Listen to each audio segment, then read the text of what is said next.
Alrighty guys, so today is the day. We have Absolute Superman. I have read it and I am amazed at this story. I'm going to read it with you a little bit, show you some of the images, give you my breakdown, give you my thoughts. But I thought this was a very cool, very palpable issue, and let's get into it. Alrighty guys, I had some issues with my audio, so I had to do it via voiceover, but here we are, Absolute Superman, Jason Aaron, Rafa Sandoval, and Ulises Arreola, and I hope I said that correctly. But we begin years ago, 9 million light years from Earth. So the Superman of this universe is the one that's narrating the story, and he begins to tell us about what Krypton is all about, how it is built, what its resources are, and who the ruling class is, which happens to be these folks from the Science Academy. And he tells us a little bit about the Superman crest, which isn't a symbol of hope. It is a symbol of the lesser class of Krypton. We learn about Lara. Lara's really cool. She was supposed to be part of the science ruling class. She wrote an essay on interstellar exploration, and the people labored her as unruly, and she was never allowed to go to the Science Academy. So on these pages, Superman starts to depict more about the ruling class and the difference between those who wear the Superman crest and those who don't. I included this because I wanted to show this distinction between those who believe their crest is more important than the working class crest. It's interesting. But here we're introduced to Jor-El. Jor-El is like this lead geological scientist in his working class department, and he knows that there's something going on with the, I want to say metaphysics, but that's not the right geological term. Something's going on, and he wants to get to the bottom of it. The other people don't think there's something wrong, and all of a sudden something bad happens, and Jor-El finds out that the stability of the planet is not going well, which is what he feared.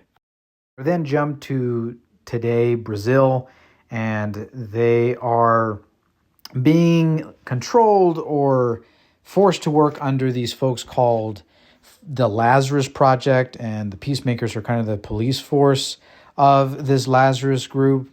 I don't know if that's like the replacement for Lex Luthor in this universe, or if we're talking about Ra's or Ra's al Ghul as kind of like the big bad person in charge type thing. We're briefly introduced to Kal-El.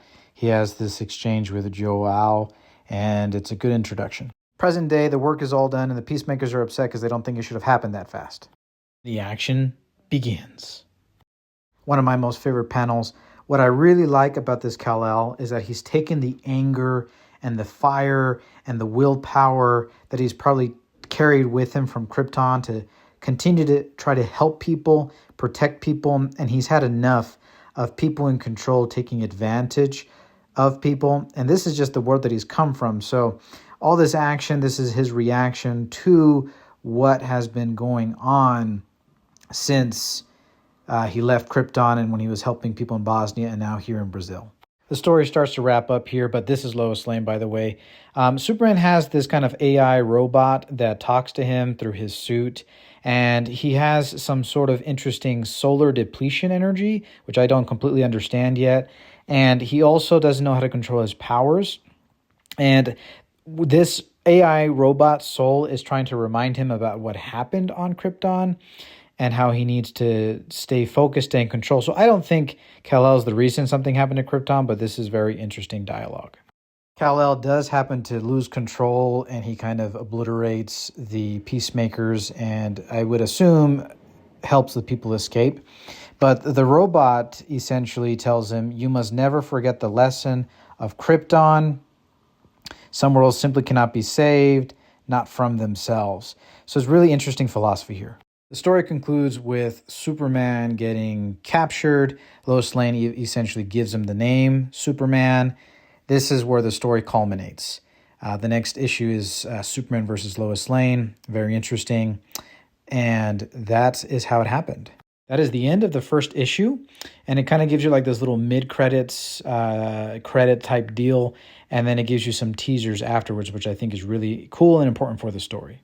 We're introduced to potentially this world's version of Brainiac, or maybe Lex Luthor, or a mixture of the two. I'm going with Brainiac. And on this side, you see Tease to the Kent farm. Kal-El or Superman takes us back to the story, or at least the writers take us back to the beginning of our story. Jor-El is in shock. Lara wants to know what happened.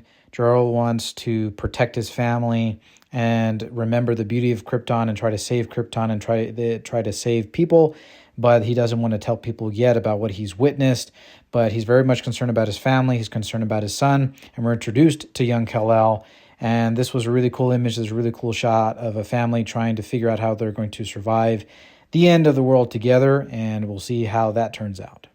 Alrighty, y'all. I know that was a little bit longer than usual. I did very much a big overview, and there's just a lot of thoughts in my head. Even though we were kind of teased to the Kent farm, it's interesting that the Krypton that Superman grew up with, kind of Jor-El and Lara kind of take that space that they are kind of the Kents, at least in my opinion of how I read the story. I do really like it. I think I'm still debating if it's at the same level as Absolute Batman, but nonetheless, it was peak. It was awesome. I was thrilled. That last part where he gets captured and loses control of his powers, and then we get those teases and we see his family together, and they're talking about the beauty of Krypton and trying to survive this world together. That really spoke to me. It was awesome. I think very thematically, so I was listening to the orchestral music behind it. So this was a really neat issue. Really, I would believe it is a key issue in my opinion. If you haven't picked it up yet, it needs to be part of your collection. This Absolute universe is really, really cool. And this version of Superman is different. It is a different take. And I'm just wondering how main continuity and this Superman are going to interact when they come against Darkseid eventually. So that is a very thorough, gigantic breakdown that I've done. This is awesome. The Outlaw Man of Steel is here. Can't wait to continue to read this story and to see where he goes from here.